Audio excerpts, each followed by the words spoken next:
وأشهد أن لا إله إلا الله وحده لا شريك له الذي أرسله بالحق بشيرا ونذيرا وداعيا إلى الله بإذنه وسراجا منيرا. أما بعد فإن خير الحديث كتاب الله وخير الهدي هدي محمد صلى الله عليه وسلم وشر الأمور محدثاتها وكل محدثة بدعة وكل بدعة ضلالة وكل ضلالة سبيلها إلى النار.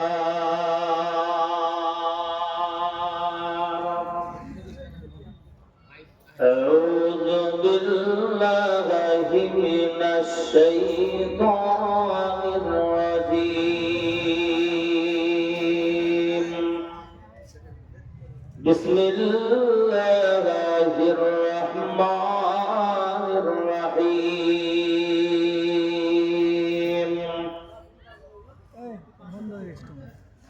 تبارك الذي بيده الملك وهو على كل شيء قدير الذي خلق الموت والحياة ليبلوكم أيكم أحسن عملا وهو العزيز الغفار.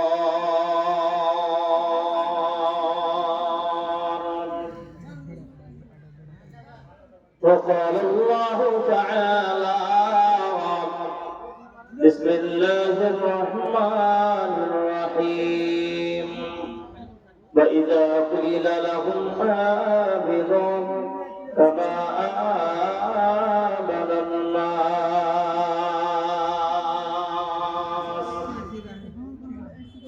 وقال النبي صلى الله عليه وسلم: كل أمتي يدخلون الجنة إلا من أبى. قيل يا رسول الله من أبى؟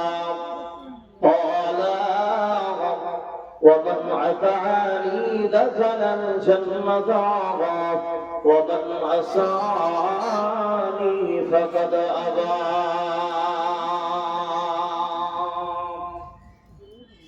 আর কত রক্ত ঝরবে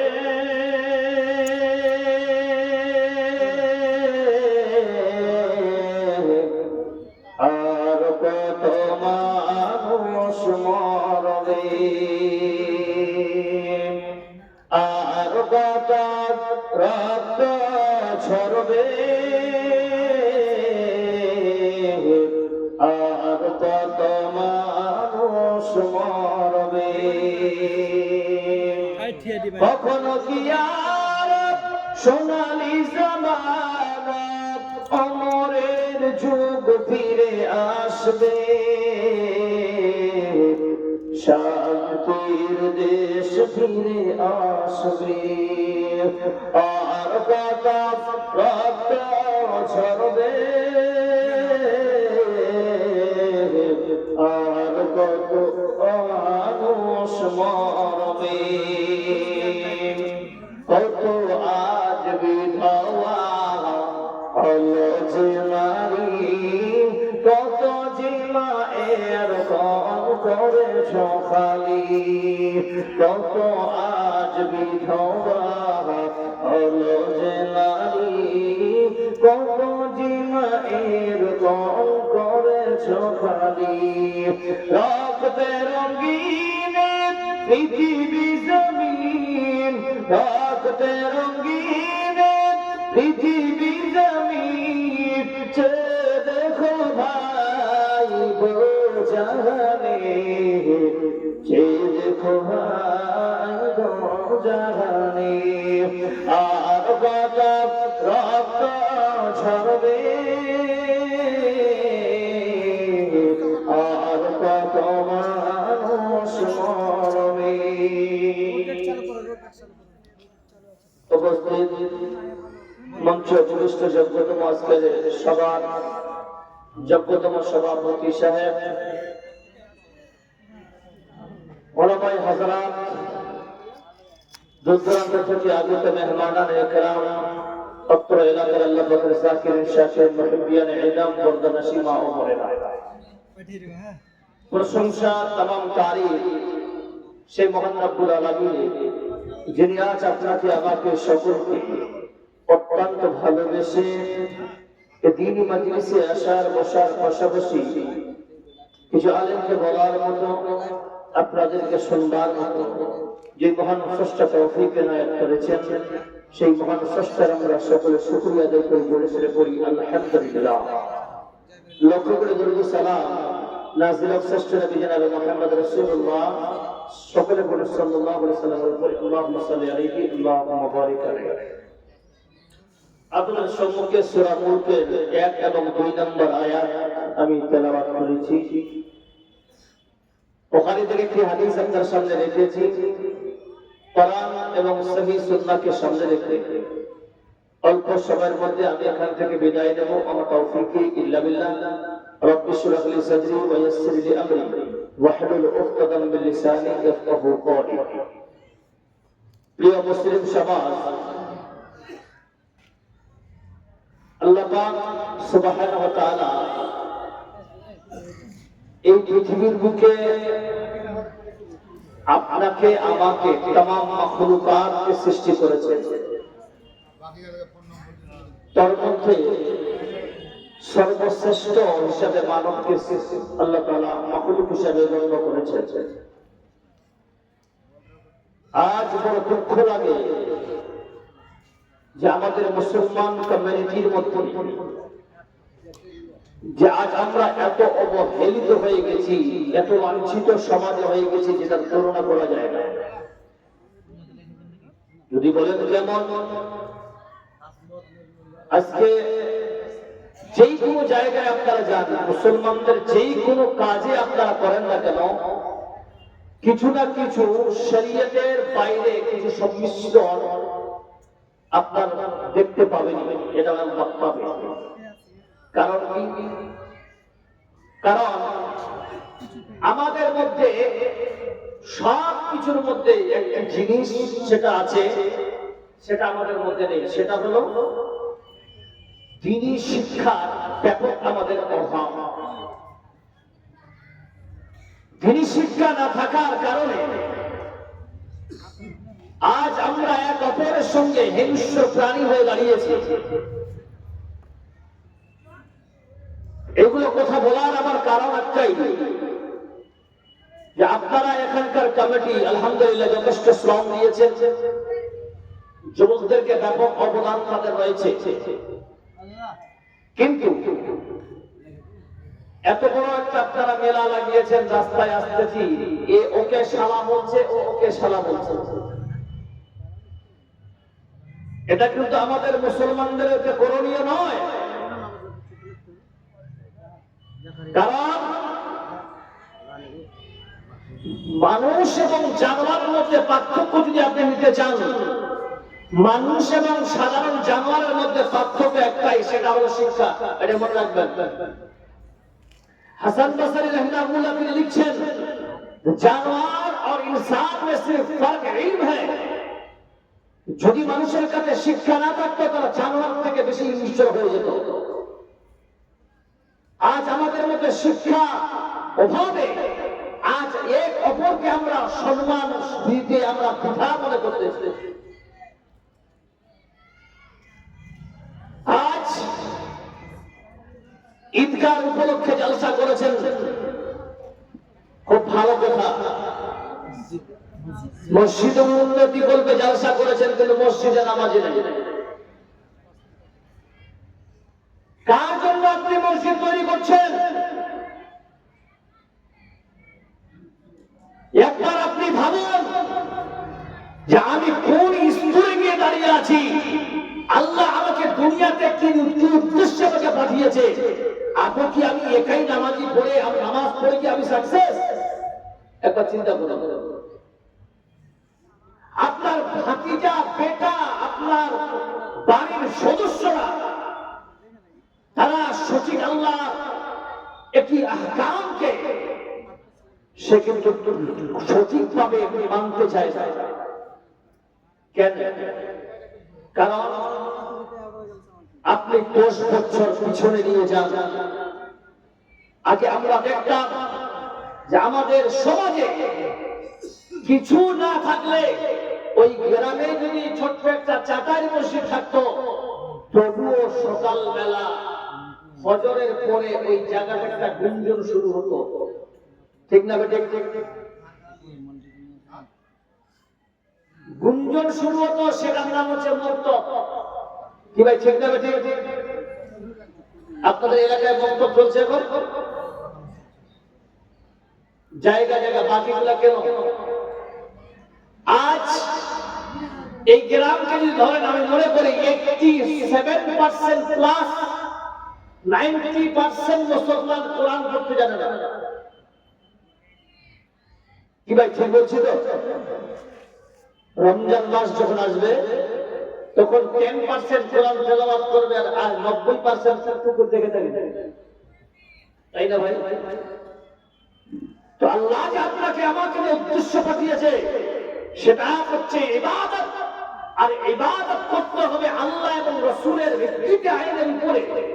পাশাপাশি একটাই জিনিস মনে রাখবেন যে দুনিয়াতে আমরা মেন উদ্দেশ্য হচ্ছে আমরা ভালো কাজ করতে এসেছি ভাই। ভালো আমল করব, আল্লাহর জান্নাত পাবো। ভালো আমল করব না, আল্লাহর জাহান্নামে যাব। বলুন ঠিক না বেঠিক? শুধু মন্ডলী, তাই কিছু উপদেশ আপনাদের সম্মুখে রাখবো। সময় খুব সংকীর্ণ। শুধু মন্ডলী, আল্লাহ রাব্বুল আলামিন বলেছেন, বান্দা আশান আল্লাযী খালাকাল মাউতা ওয়াল হায়াতা লিয়াবলুয়াকুম আইয়ুকুম আহসানু আমালা।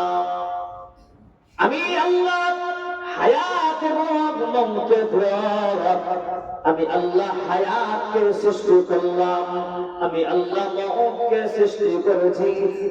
মানুষের জিন্দেগি এবং মওতের পরে এর মাঝখানে আমি আল্লাহ লিয়াবলুয়াকুম, ওই বান্দাদেরকে আমি পরীক্ষায় ফেলব। কেমন পরীক্ষা? ওই পরীক্ষাতে ফেলতে দিয়ে বান্দা তোমরা ভালো ভালো আমল করবে। আল্লাহ পাক বলতেছেন ওয়াহসানু আমালা, বান্দা তুমি ভালো ভালো আমল করবে। কেমন ভালো আমল করবে? এবার আমল করতে গিয়ে বান্দা আপনার আমার অনেক মিস্টেক হয়ে যায়, অনেক ভুল ভ্রান্তি চলে যায়। কেমন কথা? বাবারে, আমি নামাজ পড়লাম অথচ আমার বাড়িতে অশান্তি। আমি বাড়িতে আমরা আল্লাহর ইবাদত করে আমি প্রত্যেক মাসে যাকাত দিই, আমি বাবার বছর যেটা বের হয় আমি প্রত্যেক জিনিস আমি আদায় করি। মৌলভী সাহেব ও মৌলভী, এত কিছু করার পর আমার উপরে এত কেন বলা মুসিবত আসতেছে?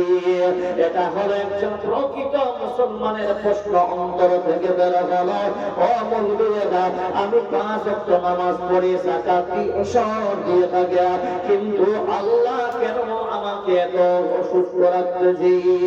আল্লাহ সূরা বাকারা 155 নম্বর আয়াতে আল্লাহ সুন্দর করে বলতেছে, ওয়ালা নাবলুওয়ান্নাকুম বিশাইইন মিনাল খাউফি ওয়াল জু'i ওয়া নাকসিন মিনাল আমওয়াল ওয়াল আনফুসি ওয়াস সামারাত ওয়া বাশশিরিস সাবিরিন। বান্দারে, যারা ইমানদার হবে তোমরা ভালো করে শুনে নাও। আল্লাহ বলতেছে, ওয়ালা নাবলুওয়ান্নাকুম বিশাইইন মিনাল খাউফ, ওরে বান্দারা, তোমাদের আল্লাহ ভয় দিয়ে পরীক্ষা করবা কেমন হয়। আর ভারতবর্ষের মাটিতে কয়েক বছর আগে এনআরসি হলো, এখন চলছে এসআইআর বাবা।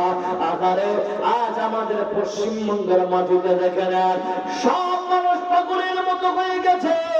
আহারে জানি না আমার নাম ভোটার কার্ড থেকে বাদ যাবে কিনা। ও মুমিয়া তোমরা শুনে নাও, এই আল্লাহর জমিন হলো আল্লাহর, আর এর ইবাদত করি আমরা, তার গোলামি করি। ও বাবা ওই ইসায়াটা হলো সাধারণ একটা ব্যাপার। মুমিন রে তুমি কিসের ভয় পাও? তোমাকে বেঈমানেরা যদি মেরে ফেলে আল্লাহ তোমাকে শহীদের মর্যাদা দিতে পারে, আর তুমি যদি বেঁচে যাও তবু আল্লাহ তোমাকে গাজী হিসাবে দিবে। বারবার এই যে ভয় দিয়ে তোমাকে পরীক্ষা করেছে, আল্লাহ চাইছেন গোলাম এই যে তোমার মধ্যে ভয় ঢুকে গেছে বান্দা, তাহলে শোনো নিজের ঈমানটাকে তুমি তাজা করে নাও। কেমন তাজা করবি ঈমানটাকে, কেমন তাজা করবা? তাহলে আসে বন্ধুরে, একজন মুমিন বান্দা যখন ঈমান তাজা করবা তাহলে বলবি সাগর আমি একজন পাক্কা ওলামা আলেম বা পাক্কা নামাজি হতে চাই। আমার জন্য আমার গুনাহ যেন না থাকে, এর জন্য স্পেশালিস্ট ভাবে আল্লাহ পাক সুবহানাহু ওয়া তাআলা সূরা আল মাইদার 6 নম্বর আয়াতে বলতেছে, ইয়া আইয়ুহাল্লাযীনা আমানু إذا كنتم إلى الصلاة فاغسلوا وجوهكم। আজ তুমি নামাজ পড়ো না, তোমার চোখের জেনা হয়ে যায়, তোমার হাতের জেনা হয়ে গেল, আমারে চলতে চলতে তোমার পায়ের জেনা হয়ে গেল, তোমার চোখের জেনা হলো, কানের জেনা হয়ে গেল। এই সব চেনা করেছো তুমি, ঝোনা করে পুরপুর হয়ে গেছে, তোমার আমল করে কিছুই না, তুমি হতাশা হবে না, তুমি ভয় করবে না। আয় বান্দা একবার আল্লাহ মসজিদে বান্দা তুমি চেষ্টা করো আমার নৈকট্য লাভ করে নাও। তাম পৃথিবীর আল্লাহ দেখেন কত সুন্দর একটা শিডিউল বানিয়েছে, কেমন সুন্দর ফজর থেকে নিয়ে ঈশা পর্যন্ত। বন্ধুরে আমরা তো মানুষ, আমরা মানুষ, আমাদের মধ্যে ভুল হয়ে যেতে পারে। তাহলে দেখেন আল্লাহ পাক বলতেছেন বান্দারে তোমরা চলতে ফিরতে তোমাদের সামথিং কিছু ভুল হয়ে যেতে পারে। তাহলে আল্লাহর নবী বলতেছে, মুসলিম শরীফের হাদিসে এসেছে, আল্লাহর নবী বলছে যখন বান্দা এই আয়াতের দিকে তাকায়, আল্লাহ পাক বলতেছেন বান্দা চোখের জিনা হয়েছে বলে হ্যাঁ, তোমার হাতের জিনা হয়েছে বলে হ্যাঁ, তাহলে দেখেন বান্দা মাত্র আল্লাহ আপনাকে উযু যদি বানান, এই উযুর দ্বারা আল্লাহ আপনার সব পাপ ধুয়ে দেবে। আল্লাহ তাআলা বলতেছে ইয়া আইয়ুহাল্লাযীনা আমানু ইযা কুনতুম ইলা সালাত, ওরে বান্দারা ওরে ঈমানদাররা যখন তোমরা নামাজের উদ্দেশ্যে তোমরা যাবে, ইযা কুনতুম ইলা সালাত ইযা কুনতুম আই আরাদতুম বান্দারা তোমরা যখন সালাতের ইরাদা করবে, নিয়ত করবে, বান্দা তোমরা নিজের মুখমণ্ডল ধুয়ে নাও। মুসলিম শরীফে এর ফজিলত লিখতে গিয়ে লিখেছে কোন বান্দা যখন বাড়ি থেকে সুন্দর করে ওযু করে বানিয়ে যখন মসজিদের দিকে যাবে, যখন বান্দা ওযু করে হাত যখন পরিষ্কার করে মুখমণ্ডল ধোয়, আল্লাহ নবী বলতেছে ওই পানির দ্বারা চোখের গুনাহ সব আল্লাহ ঝরিয়ে দেয়। জোরে বলা যাবে সুবহানাল্লাহ। নাম্বার 2, বান্দা যখন হাত ধৌত করে হাতের জিনা মাপ, ছোট ছোট জিনা গুনাহ মাপ, কান মাসা করবে, মাসা করে কানের গুনাহ মাপ হয়ে গেল। ওয়া আরজুলাকুম ইলাল কাবাইন, যখন পা ধৌত করবে পায়ের গুনাহ মাপ। বন্ধু এবার আসে আল্লাহর নবী বলতেছেন মুসলিম শরীফের হাদিসে, কোন বান্দা যদি ভালো করে ওযু করে রে আর ওযু করার পর ওই বান্দা যখন ওযু শেষে দোয়া করবে, ওই ওযু শেষের দোয়া তিনি পড়ার পর ওই বান্দার জন্য আল্লাহ আটখানা জান্নাতের দরজা খুলে রাখবে। বান্দারে তোমার জন্য এখতিয়ার দিয়ে দিলাম, এই আটটা দরজা দিয়ে তোমার মর্জি, যেখান দিয়ে তুমি আল্লাহর জান্নাতে প্রবেশ করতে পারো। এই যুবক, সারা রাত তুমি মোবাইলে তুমি সময় কাটিয়ে যাও, তুমি খারাপ খারাপ অশ্লীল ভিডিও দেখে যাও। আয় আয় আয়, একবার তোমার কানের তুমি বাস করে নাও। যুবক রে, আজকে তোমার তো মুসলমানের বাচ্চা হিসাবে তোমার কানে সুদে তেলাওয়াত হতো, কোরআন তেলাওয়াত শুনবে, কিন্তু না না, তুমি আজকে ভোজপুরি গান নিয়ে পাগল, আজকে তুমি হিন্দি গান নিয়ে পাগল। ওরে যুবক, তুমি সারা রাত হেডফোন লাগিয়ে তুমি কানের গান দিয়ে তুমি শুনতেছ, আর ওই মুহূর্তে বান্দা তোমার যদি মওত হয়, হাদিসে এসেছে মুসনাদ আহমদ এবং আবু দাউদ শরীফের হাদিসে আল্লাহর নবী বলতেছেন, আন উমামা আল বাহিরি রাদিয়াল্লাহু তাআলা আনহু قال قال رسول الله صلى الله عليه وسلم من تشبه بقوم فهو منهم من أحب قوما حشر معه। বান্দারে ভালো করে শোনা, যেই বান্দা যেই কওমের অনুসরণ করে মারা যাবে, কাল কিয়ামতের দিনে ওই বান্দার তাদের সঙ্গে হাসর হবে। ওর যুবক, আজকে তুমি কোরআন তেলাওয়াত না শুনে তুমি গান শুনতে শুনতে ঘুমাচ্ছ, বান্দা ওই মুহূর্তে তোমার যদি মরণ হয়ে যায়, তাহলে তোমার অবস্থা কি হবে একবার ভেবে দেখেছ? জামানা মোবাইলে খাইছে, জামানা ফেসবুকে খাইছে, জামানা মোবাইলে খাইছে, জামানা ফেসবুকে খাইছে।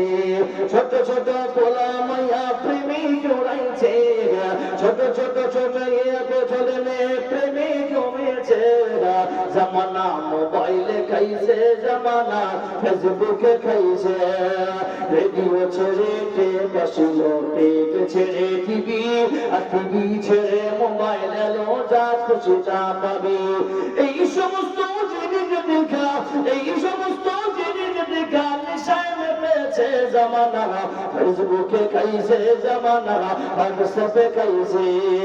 শুধু মন্দিরে ও যুবক, তোমাকে বলি যুবক, তোমার এখন যুবকরা তুমি এখন আল্লাহর দিকে ধাবিত হও। তুমি পড়তেছ, তুমি লেখাপড়া করার যুবক, আল্লাহ তোমার ইবাদত পছন্দ করা যুবক। আয় আয় আয়, কারণ বন্ধুরে এই গান শুনতেছ, আল্লাহ কোরআনে বলতেছে, ওয়া মিনান নাসি মান ইয়াশতারি লাহওয়াল হাদিস। বন্ধুরা, এমন জিনিস তুমি খরিদ করবে না, এমন জিনিস তুমি হারা দিবে না। লাহওয়াল হাদিস থেকে মুফাসসিরিন কাম্মাজনাকে নিয়েছে। জুম্মা ওরে আমার যুবকেরা, কান ছেড়ে দাও, ছেড়ে দাও, ইসলামিক ওয়াজ শোনো, ইসলামিক তুমি তাকরীর শোনো, তুমি কোরআন তেলাওয়াত শোনো। যুবক, জীবন তোমার পাল্টে যাবে, আর জান্নাত তোমার জন্য রেডি হয়ে আছে। সুধী মণ্ডলী, এখনকার বাজারে যুবকেরা বাবাকে চিনে না, চাচাকে চিনে না, গ্রামবাসীর বড় ছোটের প্রতি কোনো দয়া, কোনো মায়া, কোনো তরবিয়ত নাই, কোনো কমকার নাই, কিছুই নাই। বাবা কি বলতে চায়? ও যুবক, তারপরে আসো, তুমি চিন্তা করেছো, মৌলভী সাহেব আমি তো অনেক জেনা করেছি রে বাবা, আমি অনেক গুনাহ করেছি, আমি জেনা করেছি মৌলভী সাহেব, গুনাহ করেছি, আমি এমন একজন সন্তান, আমার নেকি বলে কোনো জিনিস নাই। বন্ধুরে, আল্লাহ রাব্বুল আলামিন এত দয়াবান, এত মেহেরবান, তাহলে শুনে নাও রে বাবা, ছোট্ট একটা হাদিস দিয়ে আপনাকে শোনাবো বন্ধু।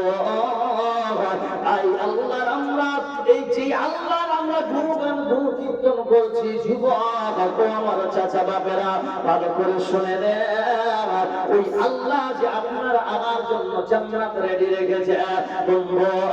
একটা হাদিস জাহান্নামের কথা বলতে গিয়ে বলছি শোনেন, আল্লাহ বলতেছে যখন জান্নাতীদেরকে জান্নাতি দেওয়া হবে আর জাহান্নামীদেরকে জাহান্নামে দেওয়া হবে, ওই সময় বহুদিন হয়ে যাবে, হঠাৎ করে একজন বান্দা জাহান্নাম থেকে চিৎকার করে বলবে, ইয়া আল্লাহ, ইয়া মান্নান, ইয়া আল্লাহ, ইয়া মান্নান, এইরকম ডাকবে। আল্লাহ বলবেন, জিবরাইল আমার কোন এক বান্দা আমার নাম ধরে ডেকেছে রে জিবরাইল, যা যা যা আমার বান্দাকে তুমি নিয়ে আসো। জিবরাইল যাবে, যেতে 70 বছর লাগবে, আর পুরো জাহান্নাম খুঁজে খুঁজে পাবে না। আসে বলবেন, আল্লাহ আমি বান্দাকে খুঁজে পেলাম না। আল্লাহ বলছেন, জিবরাইল তোমাকে ডাকেনি, আমি আল্লাহকে ডেকেছে।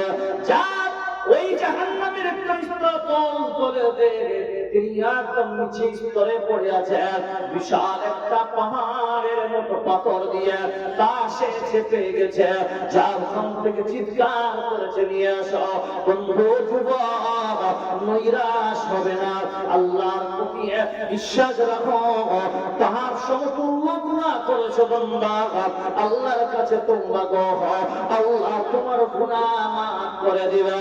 কিন্তু বাড়িতে বসে থাকলে গুনাহ মাফ হবে না বান্দা, চলতে ফিরতে তোমার গুনাহ মাফ হবে না বান্দা, কানে হেডফোন লাগিয়ে তোমার গুনাহ মাফ হবে না বান্দা। শোনো, তোমার গুনাহ মাফ হবে ওই সময় বান্দা